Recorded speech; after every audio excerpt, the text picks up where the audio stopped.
Hello everyone, welcome to another video of MKB economics classes.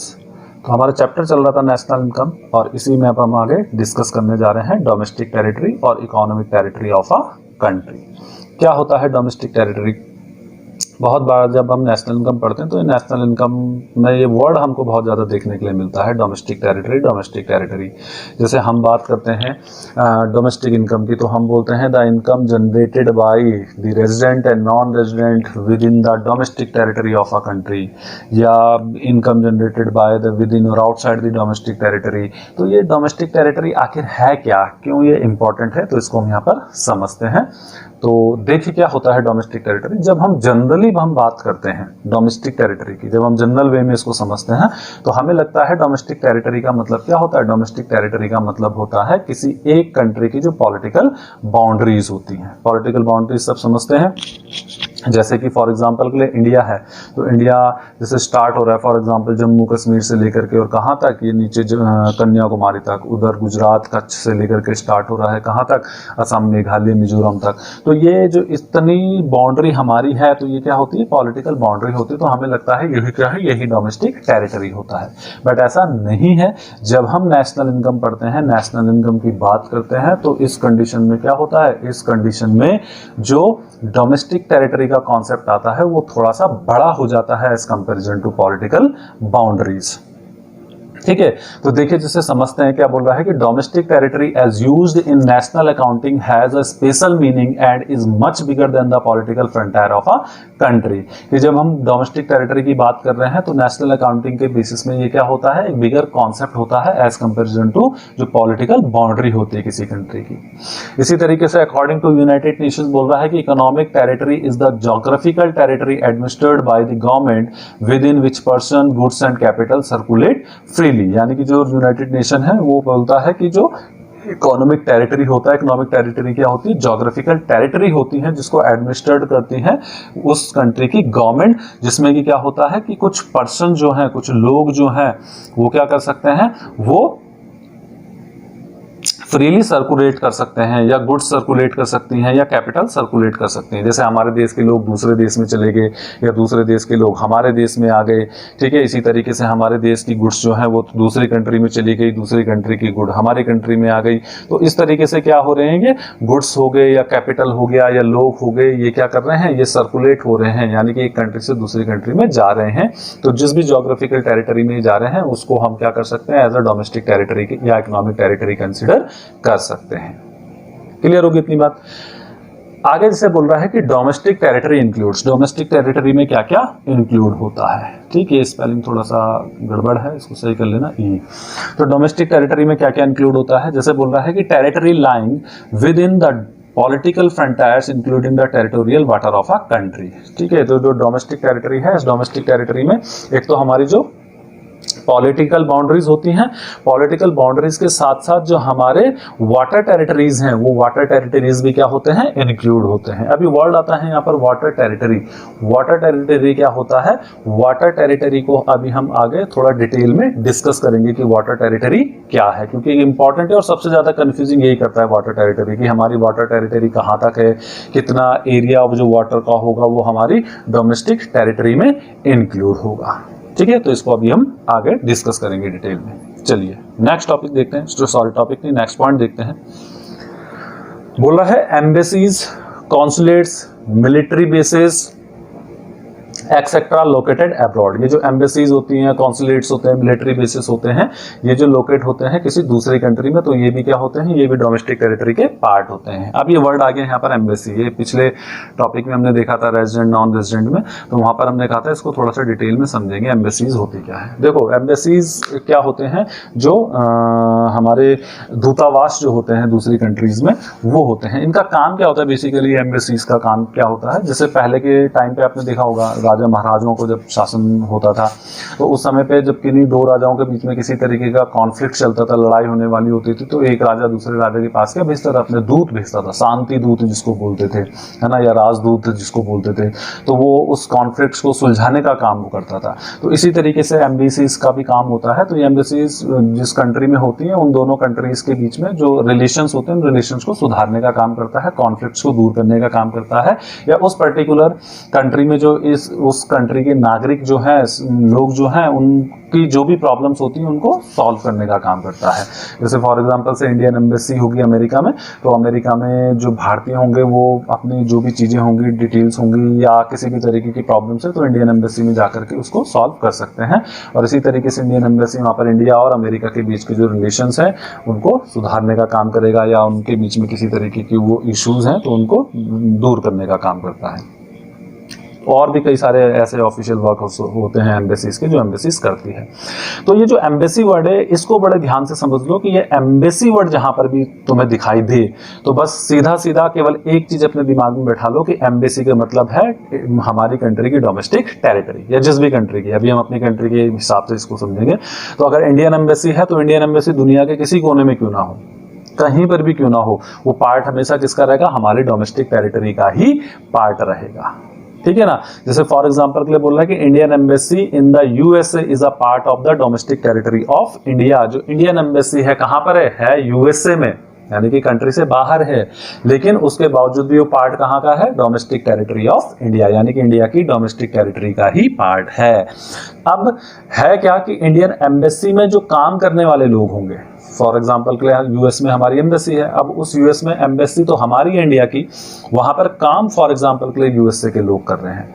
तो वो जो USA के लोग जो काम कर रहे हैं वहां पर जो इनकम जनरेट हो रही होगी ना, वहां पर जो वो इनकम अर्न कर रहे होंगे, उस इनकम को हम क्या करेंगे, उस इनकम को हम अपनी कंट्री की जो डोमेस्टिक इनकम होगी ना उस डोमेस्टिक इनकम में ही इंक्लूड करेंगे। क्योंकि हमने देखा है the income generated by the residents and non resident within the domestic territory of a country.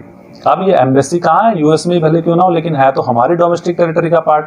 तो डोमेस्टिक टेरिटरी में जो इनकम जनरेट होती है डोमेस्टिक इनकम का पार्ट होती है। हाँ, हो सकता है कि वो नेशनल इनकम में इंक्लूड ना हो, वैसे नहीं होगी, बट अभी फिलहाल हम उसको नहीं समझते, हम केवल यहाँ पर इसको समझते हैं डोमेस्टिक टेरिटरी क्या है। इसी तरीके से फॉर एग्जाम्पल के लिए क्या है कि यूएस एम्बेसी जो है, यूएस की एम्बेसी कहाँ पर है, इंडिया के अंदर है। तो अब इंडिया के अंदर यूएस एम्बेसी है, तो ये जो यूएस एम्बेसी इंडिया के अंदर है वो इंडिया की डोमेस्टिक टेरिटरी का पार्ट नहीं होगा, वो किसकी डोमेस्टिक टेरिटरी का पार्ट होगा, यूएस की। ठीक है ना। अब इस यूएस एम्बेसी में काम करने वाले लोग कौन हैं, काम करने वाले लोग हैं हम इंडियंस ही, यानी कि इंडिया के लोग ही काम कर रहे हैं। तो इंडिया के लोग जो काम कर रहे हैं तो यहाँ पर जो इनकम क्या होगी, जनरेट होगी, ठीक है, उस इनकम को हम अपने डोमेस्टिक इनकम में कंसिडर नहीं करेंगे। ठीक है, क्यों, क्योंकि वो इनकम कहाँ जुड़ेगी, वो इनकम जुड़ेगी यूएस की डोमेस्टिक इनकम में। क्लियर होगी इतनी बात। तो ये हमारी डोमेस्टिक इनकम का पार्ट नहीं होगा कि अगर यूएस एम्बेसी हमारे देश में है और उसके अंदर हमारे लोग क्या कर रहे हैं, काम कर रहे हैं, तो वो हमारी डोमेस्टिक इनकम नहीं होगी, क्योंकि यूएस एम्बेसी इंडिया के अंदर होते हुए भी इंडिया की डोमेस्टिक टेरिटरी का पार्ट नहीं होगा। इस चीज को ध्यान से समझ लो। तो एम्बेसी जहां भी होगी, जिस देश की होगी, वो फिर कहीं भी हो देश के किसी कोने में, वो हमेशा उसी देश की डोमेस्टिक टेरिटरी का ही पार्ट रहेगा। तो इंडियन एम्बेसी चाहे यूएस में हो, चाहे ब्रिटेन में हो, चाहे फ्रांस में हो, चाइना में हो, जापान में हो, रशिया में हो, ऑस्ट्रेलिया में हो, कहीं पर भी हो, वो हमेशा क्या रहेगा, इंडिया की डोमेस्टिक टेरिटरी का ही पार्ट रहेगा। और उसके अंदर जो भी इनकम जनरेट होगी वो इनकम हमेशा हमारे देश की जो डोमेस्टिक इनकम है उस डोमेस्टिक इनकम में ही इंक्लूड की जाएगी। इतनी बात समझ में आ गई। इसी तरीके से क्या है, जैसे मिलिट्री बेसिस हैं। अब मिलिट्री बेसिस भी क्या होते हैं, एक देश के आर्मी के बेस दूसरे देश की कंट्री में भी होते हैं। जैसे यूएस आर्मी है, यूएस आर्मी का बेस कहाँ होगा, वो यूएस आर्मी का बेस इंडिया के अंदर होगा कहीं पर। तो अब ये जो यूएस आर्मी के जो बेस है इंडिया के अंदर, वो भी इंडिया की डोमेस्टिक टेरिटरी का पार्ट नहीं होंगे। वो कहाँ होंगे, वो यूएस की डोमेस्टिक टेरिटरी का पार्ट होंगे। इंडियन आर्मी है, इंडियन आर्मी का बेस है सपोज दैट कहाँ, यूएसए के अंदर। तो यूएसए के अंदर इंडियन आर्मी का बेस है, वो कहाँ की डोमेस्टिक टेरिटरी में इंक्लूड होगा, वो इंडिया की डोमेस्टिक टेरिटरी में इंक्लूड होगा, यूएस की डोमेस्टिक टेरिटरी में इंक्लूड नहीं होगा। बात समझ में आ गई। आई होप इतना समझ में आ गया होगा कि एम्बेसीज क्या है और ये किस तरीके से इसमें जो इनकम जनरेट होती है उसको हम डोमेस्टिक इनकम में इंक्लूड करते हैं। क्लियर। चलिए नेक्स्ट देखते हैं।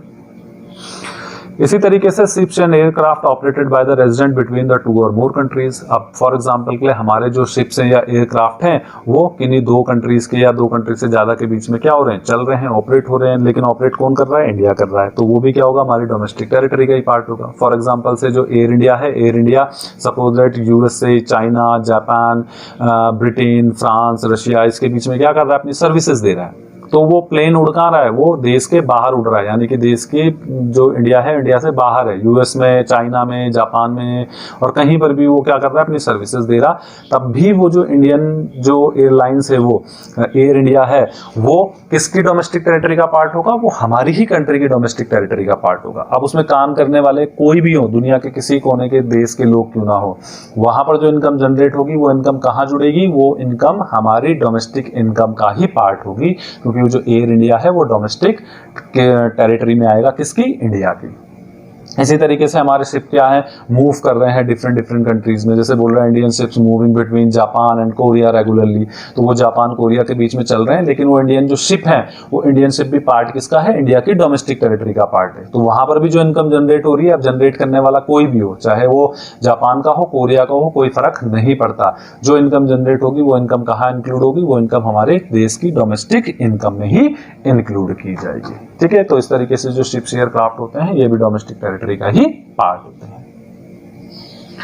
इसी तरीके से fishing vessel, oil and natural gas rigs etcetera operated by the resident in the international waters और other area over which country enjoy exclusive rights. ठीक है, इसी तरीके से जो जैसे फिशिंग वेसल्स हो गई, मछली पकड़ने की जो नौकाएं होती हैं, या जो ऑयल नेचुरल गैस निकालने के जो इक्विपमेंट्स होते हैं, रिग्स होते हैं, ठीक है, ये भी क्या है, ये भी हमारी ही डोमेस्टिक टेरिटरी का पार्ट होंगे। अब हमारे जो मछुआरे हैं, जो फिशर्स मैन है, वो सपोज दैट कहीं समुद्र में आगे तक बढ़ गए, कहीं तक चले गए, तो जा वो कहीं भी रहे समुद्र में, ओशन में कहीं भी जा रहे हैं मछली पकड़ने, लेकिन वो रहेंगे क्या, वो रहेंगे हमारे ही डोमेस्टिक टेरिटरी का पार्ट। तो वहां पर भी जो इनकम जनरेट होगी वो हमारे इंडिया की डोमेस्टिक इनकम में इंक्लूड होगी।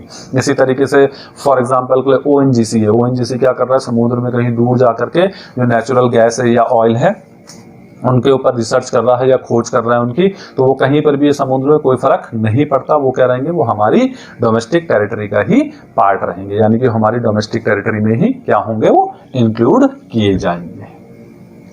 समझ में आ गया इतना? चलिए आगे देखते हैं।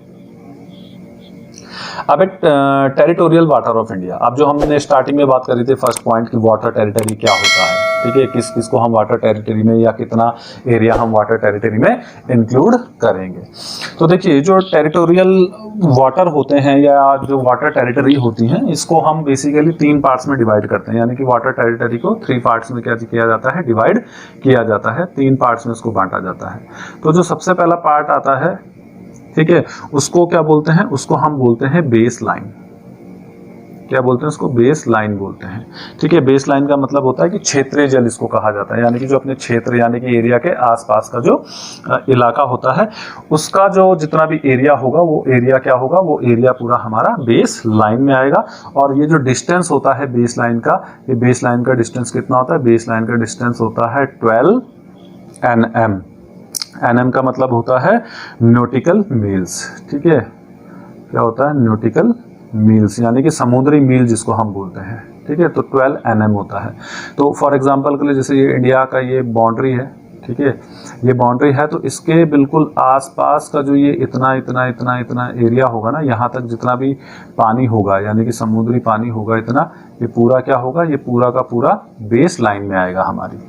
ठीक है, तो ये क्या है, ये बेस लाइन होती है हमारी। तो 12 NM इसका क्या होता है, डिस्टेंस होता है पूरा। तो यहाँ पर क्या होता है, यहाँ पर हमारी कंट्री को अधिकार है कि हम क्या कर सकते हैं, अपने कानून बना सकते हैं और हमारे जो भी रिसोर्सेस हैं उन रिसोर्सेस को हम जैसे भी चाहें वैसे यहाँ पर यूज कर सकते हैं। ठीक है, तो यहाँ पर किसी की कोई रोक टोक नहीं होगी। तो जो भी कानून बनेंगे हम ही बनाएंगे और जो भी रिसोर्सेज होंगे हम उनको यूज करते रहेंगे। तो ये इतना जो एरिया है, ये डिस्टेंस कितना होता है, इसका डिस्टेंस होता है 12 NM। ठीक है, नॉटिकल मील या समुद्री मील जिसको हम बोलते हैं। देन इसके बाद जो दूसरा आता है हमारे पास, तो दूसरा क्या आता है, उसके लिए थोड़ा सा मैं कलर चेंज कर लेता हूं ताकि इजीली यहाँ पर दिखाई दे जाए तुमको। सेकंड जो आता है हमारे पास, जिसको हम डिस्ट्रीब्यूट करते हैं वाटर टेरिटरी में, उसको हम बोलते हैं कॉन्टिजियस जोन। क्या बोलते हैं उसको, उसको कहा जाता है कॉन्टिजियस जोन, उसको कहा जाता है। ठीक है, निकटवर्ती क्षेत्र जिसको हम बोलते हैं। तो जो कॉन्टिजियस जोन होता है, इस कॉन्टिजियस जोन का जो एरिया होता है वो कितना होता है, कितना डिस्टेंस कवर करता है, इसमें वो करता है 24 nm न्यूटिकल मील या समुद्री मील जिसको हम बोलते हैं। तो फॉर एग्जांपल के लिए यही हमारी वापस से वो जो बाउंड्री है, उस बाउंड्री से आगे निकल जाएंगे। तो आगे निकलने के बाद इतना जो ये एरिया होगा, ये पूरा का पूरा एरिया क्या होगा, ये पूरा एरिया हमारा किसमें आएगा, ये एरिया आएगा हमारा कॉन्टिजियस जोन में। ठीक है, तो इसका डिस्टेंस कितना होता है, तो इसका डिस्टेंस जो होता है वो हमने बता दिया कितना, 24 nm होता है। कहाँ से, ये जो हमारी बाउंड्री है इस बाउंड्री से। लेकिन अगर इस वाली लाइन से देखें, बेस लाइन से देखें इसको, जो हमने पहले बोला कि जो पास का ये जो इतना एरिया है, तो यहाँ से अगर हम इसको देखें तो यहाँ से और यहाँ से इसके बीच के डिस्टेंस कितना होता है, तो 12 m ही होता है। तो ये 12 nm इतना हो गया और 12 nm इतना हो गया, तो कितना हो गया, पूरा 24 nm हो गया। ठीक है, इतनी बात समझ में आ गई होगी। देन इसके बाद एक और आता है, ठीक है, तो उसके लिए एक और कलर ले लेते हैं। थर्ड आता है हमारे पास, और उस थर्ड वाले को हम बोलते हैं EEZ। EEZ का मतलब होता है एक्सक्लूसिव इकोनॉमिक जोन।